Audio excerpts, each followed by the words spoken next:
Ladies and gentlemen, sorry about my voice. I know it sounds like a wood chipper. I have a terrible, terrible cold, but we're going to power through it. The Prime Minister of Australia, Anthony Albanese, has landed himself in some hot water. You see, on his recent trip to the UK for the coronation, he sat down for an interview with Piers Morgan and made a very inflammatory statement. A horrible, oppressive, transphobic statement, if you will. What is a woman, Prime Minister? An adult female. Oh, the gall, the nerve. What an injustice against trans people everywhere. I can just feel the rage hormone seeping out of my he-pussy. Anyway, I'm going to go get a hot drink to see if I can fix this voice at all. And speaking of hot drinks, here's some cool coffee. Let's talk about Coffee Brand Coffee, a grassroots politically neutral coffee company started by my mate Jeremy Hambley last year that's quickly gained a solid reputation as some of the nicest coffee out there. You see, all the coffee you purchase is hand roasted to order. That means they wait till they receive your order before firing up the roaster. Because coffee loses much of its flavour 7 to 10 days after roasting, they roast daily to ensure their coffee has exceptional flavour. So instead of buying a product that's probably been on the shelf in a warehouse for months at a time, you get a perfectly roasted product that goes straight from their roasters to your doorstep. And with over 4,000 verified customer reviews, most of them 5 out of 5, you can be confident your Coffee Brand Coffee is going to be an absolute winner. They've got all sorts of flavours and products. They've got your classic light and dark roasts. They've got decaf and double caf. They've got cold brew kits. They've got K-cups for your coffee machine. They've got all sorts of wacky flavours like French toast, strawberries and cream, bourbon flavoured coffee, salted caramel coffee, and much, much more. You like tea or cocoa? They've got plenty of that too. Have a look at their website, coffeebrandcoffee.com. Use the coupon code BEARING, and not only will you get a whopping 10% off your order, you'll help support this channel and a great up-and-coming independent coffee company. The New Zealand Prime Minister, Chris Hipkins, was asked to define a woman, and he said, well, people identify for themselves. He couldn't answer. And it was excruciating to watch, to be honest with you. And this has been a sort of hot potato question for world leaders. Some of them seem incapable, including Keir Starmer here. What is a woman, Prime Minister? An adult female. How difficult was that to answer? Not too hard.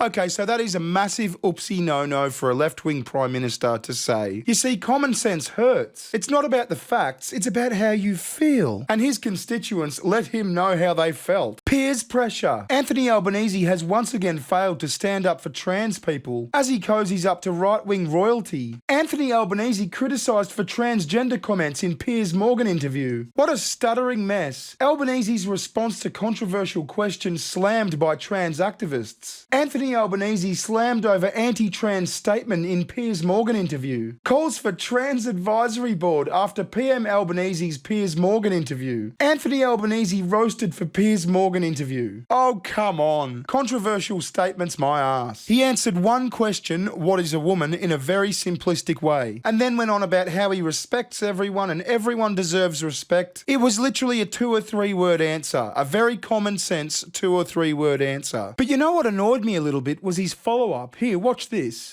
And I'm not a fan of some of the campaign. There was recently a very controversial visit in Australia that was designed to stir up issues. You see, he's talking about Posey Parker there, whose whole shtick is to go around saying that woman equals adult human female. He's not a fan of that. That's designed to stir up trans hate. He can say it because his elbow, but Posey Parker can't say it because she's anti-trans. And what makes her anti-trans? Why, the fact that she states a woman is an adult human female. It's fucking amazing, isn't it? Now, it's pretty clear why Elbow got such pushback on his comment, you know, the woman comment. It's because if you're a world leader these days, you cannot have an opinion. You cannot state facts. You can't give a simple answer. You have to be all wishy fucking washy and not give an actual opinion. Here's an example of how the New Zealand Prime Minister handled the question. Given comments by Keir Starmer in Britain, how do you and how does this government define a woman?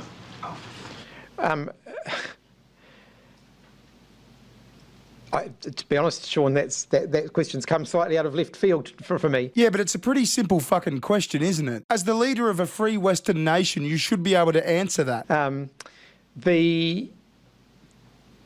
Yeah. No, take your time. Well, biology, sex, gender. Biology, sex, gender. So 2/3 of what makes up a woman is biological, as in adult human female? You bigot. You're 2/3 bigot. People define themselves. People define their own genders. Keir Starmer has said that he believes 99.9% of women do not have penises. And I know it's a strange thing for him to say, but given recent events in New Zealand, I'd ask again, how do you define what a woman is?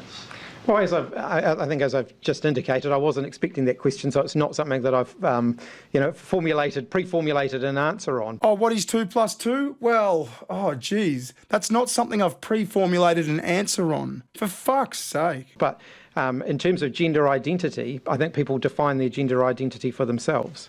Self-identification. Yes. What about, if you like, an official or a wider societal sense? Well, again, I think we have rules in place now. If someone wants to change their gender on their birth certificate, for example, there's a process that they go through in order to do that. I haven't got the process chapter and verse in front of me, but it's available. Anybody can look it up and see what that process is. Google it, bro. I'm just the fucking Prime Minister. What's with all the hard questions? One follow-up, you described that you thought some of Posey Parker's views were abhorrent. Could you tell us which ones?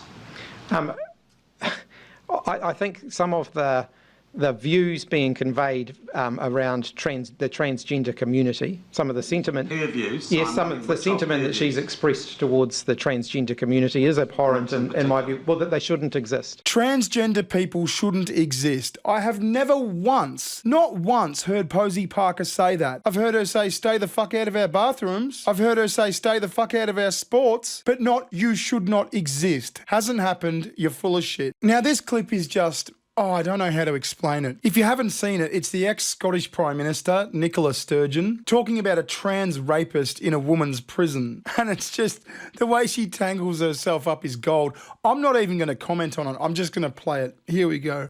Trans women are women, but in the prison context, there is no automatic right for a trans woman. So there are contexts where a trans woman is not a woman? No, there is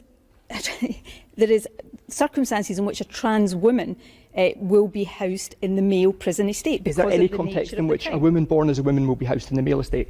Look, we're talking here about trans women. And I'm now asking about women born as women. I don't think there are circumstances there, but... So it's different for trans women? Well, yes, and I'm not...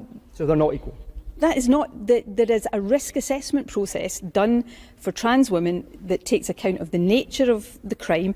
Clearly, significant concern arises out of sexual crime and whether it's appropriate for them to be in a female prison or a male prison.